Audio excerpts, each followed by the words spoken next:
आज आप सभी लोग एक बुलावे पर आए हैं और ये बहुत बड़ा प्रोग्राम नहीं, पर किसी भी प्रोग्राम में उसका आधार जो है वो उसकी भीड़ से तय नहीं होता, उसकी संख्या से तय नहीं होता, वो तय होता है उसके विचार से। तो सबसे पहले आप लोग अपना कीमती समय निकाल कर आए, तो सभी लोग आपका मैं हार्दिक वंदन करता हूँ, अभिनंदन करता हूँ और आप सम्मान के पात्र हैं। मैं आप सभी से निवेदन करूंगा कि एक बार ताली बजाकर अपने लिए अपना सम्मान करें साहब। इस कार्यक्रम में मेरा सहयोग देने के लिए बड़े भाई सूरजभान सिंह जी, प्रदीप यादव जी, करण रावत जी, अनीश माही, यहाँ खड़ा एक एक आदमी, अभय फोगाट जी, ओम अग्रवाल जी, एक एक आदमी को मैं नाम से जानता हूँ, एक एक आदमी मुझे जानता है। आप सब मेरे दिल में समाये हुए हैं, तो नाम लेने की कोई जरूरत नहीं है। फिर भी आप सभी का बहुत बहुत धन्यवाद, आभार। क्योंकि स्वतंत्र सेनानी, महापुरुष ये किसी एक के नहीं होते, ना मेरे हैं ना किसी एक के, ये सबके होते, साझी विरासत है ये सबकी।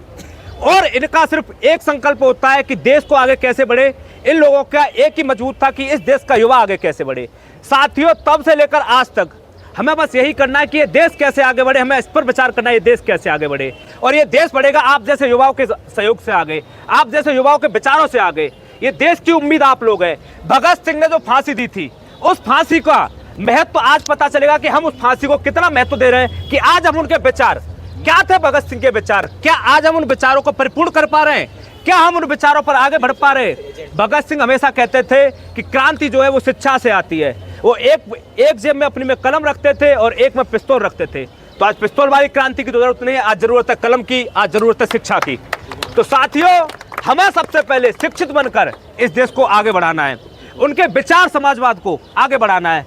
समाजवाद एक विचार है जो समाज के अब पिछड़े एक पंक्ति में खड़ा हुआ अंतिम व्यक्ति तक लाभ पहुंचाने की बात करता है, उसे समाजवाद कहते हैं, न कि किसी पार्टी, न कि किसी विचारधारा को।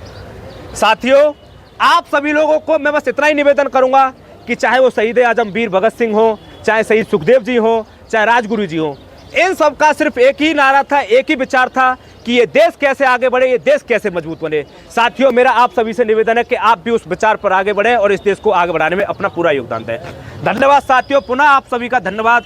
और मैं एक बार मेरे साथ जोरदार नारे से स्वागत करें, मेरे साथ शुरुआत करें। इंकलाब जिंदाबाद, इंकलाब जिंदाबाद। भाई आवाज मेरी ज्यादा आ रही है, तुम्हारी कम आ रही है, जबकि मेरा गला बैठा हुआ है। जोर से एक बार, इंकलाब जिंदाबाद, इंकलाब जिंदाबाद, इंकलाब जिंदाबाद, इंकलाब जिंदाबाद। भारत माता की जय, भारत माता की जय, भारत माता की जय। आप सभी साथियों से निवेदन करूंगा कि आप पुष्प अर्पित करें और इस कार्यक्रम का धन्यवाद आप सभी का। अभी की आवाज सबसे ज्यादा रही है।